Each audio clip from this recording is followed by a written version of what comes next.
Welcome to the Des Moines Register's weekly online recap of the weekend that was in wrestling, both on the college and prep levels. I'm Danny Lawhon of the Register sports staff, here with Andy Hamilton, the wrestling beat reporter, both high school and college for the Register. And gosh, you could almost say this is a Sunday recap, really, if you didn't count some of the high school stuff that was going on, Andy. Plenty of college action, both on the large school and small school side. I know everybody's going to want to talk and hear about the Oklahoma State-Iowa showdown. That's really become one of the more kind of salivating, I guess, rivalries that's outside of the championship season in college. It was another close one, both overall and in lots of individual matches, but the Cowboys were really able to take almost every important duel that was still undecided down the stretch, weren't they? Yeah, Oklahoma State won the last 5 matches, 4 of them in a row, 65-74, 84-97 by 1 point. There were a couple in there where Iowa had good opportunities to win late and couldn't get it done. The couple that come to mind specifically. 165, Tyler Caldwell, an NCAA finalist a couple years ago when he was at Oklahoma, who transferred to Oklahoma State here in this summer.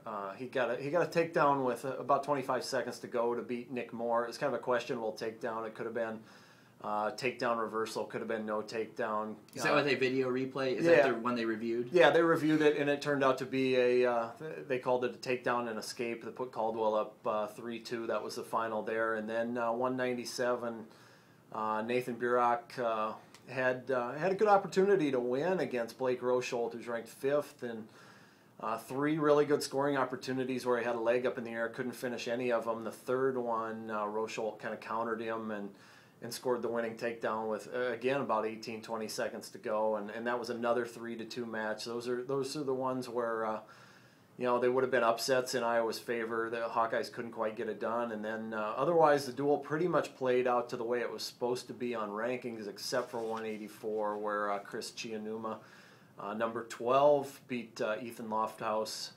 Number 9, again, 3-2. That was kind of the theme of the duel, was 3-2, just a lot of controlled wrestling. Really wasn't a great duel from an entertainment standpoint, but a lot of matches that went down to the wire. Not to dwell on this too long, as I know we want to get to other stuff. But do all those third period takedowns and all those late matches, is there any way to blanket analyze that, or is that kind of just like you have to take each match as it comes, and that just it so happened that all those third period takedowns really kind of weld together in those last matches? Is there a common thread at all, or not so much? I think if you're looking at it from an Iowa standpoint, there are probably a lot of matches in there where the Hawkeyes didn't quite do enough early in the match that it wound up that way late. I would guess that the guys over in Iowa City are probably going to look at it from that standpoint a little bit. And then the other thing is just not finishing shots. We pointed out Burach. That was one area there. We're not finishing shots. Lofthouse, I think, got close to 55 seconds of riding time. Couldn't quite get to the minute, and then Chianuma scores a takedown with about 40 to go. And those are the instances where the Hawkeyes are just close and not finishing matches, not finishing holds, things like that. Grandview, Wartburg were both able to do all the finishing they needed to do at the national duels down in Springfield in Illinois. Just a real fruitful weekend for the both of them. Yeah, absolutely. A lot of drama from the Grandview standpoint. Mm-hmm. Vikings are down, I think, 18-11 with going to 197 against number 2 Southern Oregon, and Derek Neitzer wins at 197. And then Eric Thompson, the defending NAIA heavyweight champion, scores a fall in the last match to put Grandview over the top. Which that's something you probably expect from Thompson.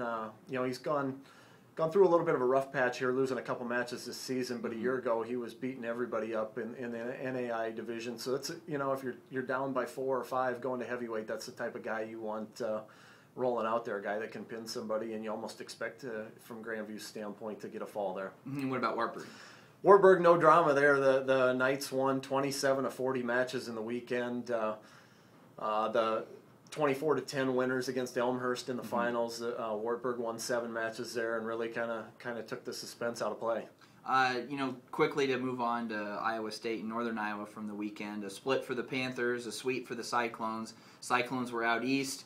Panthers were in Colorado. What's the kind of overall assessment from the weekend from the other larger Iowa schools? I think the takeaway for Iowa State is that you're seeing progress on the Cyclone side of things. it seemed to me when the schedule came out this summer that one of the things that I felt like was a key move for Iowa State was softening the schedule up and getting some areas in the schedule where you can create a little momentum, something that they couldn't do a year ago, where every time out it seemed like the Cyclones were wrestling somebody in the top 10. And so things are starting to maybe look upward a little bit for the Cyclones. Kyvan Gadsden got a big win today against Nathan Burach's older brother, Micah, who's ranked 7th. He's at 197-pounder for Penn. That was a big win for Kyvan. It probably propels him into the top 10. And he's on a roll right now. He's wrestling really well. And then on the other side of things, John Meeks posted a couple victories today. It's been a couple months since he's won a match, and he won twice today. So, I'm sure that's going to do wonders for his psyche here over the semester break and give him a chance to maybe get on a little bit of a roll here in the last couple months. And the split for Northern Iowa, I mean, I know everybody will probably want to talk about the dropped point that led to the 1918 loss with Air Force.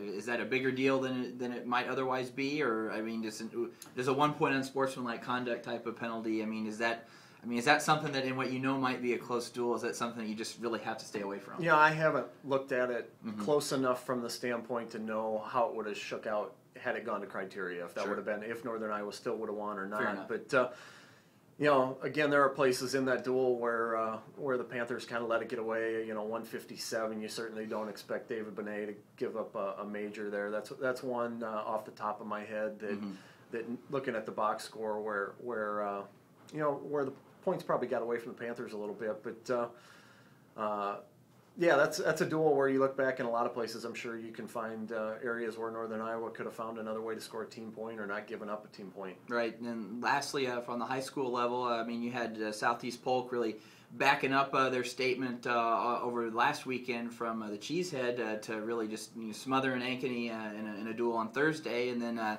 was kind of the W's who were ruling a lot of the tournament scene coming up over the weekend. Just what stuck out to you?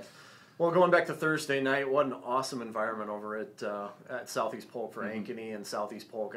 I would guess that there were 2,500 people in the stands. And awesome. To put a frame around that, Ohio State wrestled Minnesota Friday night. 2 top 5 teams nationally going at it in Division I, and there were roughly that many people at that dual meet. So, I think there were 2,800 people at the Ohio State duel, but. The energy and enthusiasm at that dual meet Thursday night, was off the charts. It was something that if you're a high school wrestling fan or a wrestling fan in general, I advise you next year when Ankeny wrestles Southeast Polk to find a way to get out to that dual meet. But then on Saturday, as you mentioned, Waverly Shell Rock wins the Geneseo Invitational up 11 points over second place Bettendorf.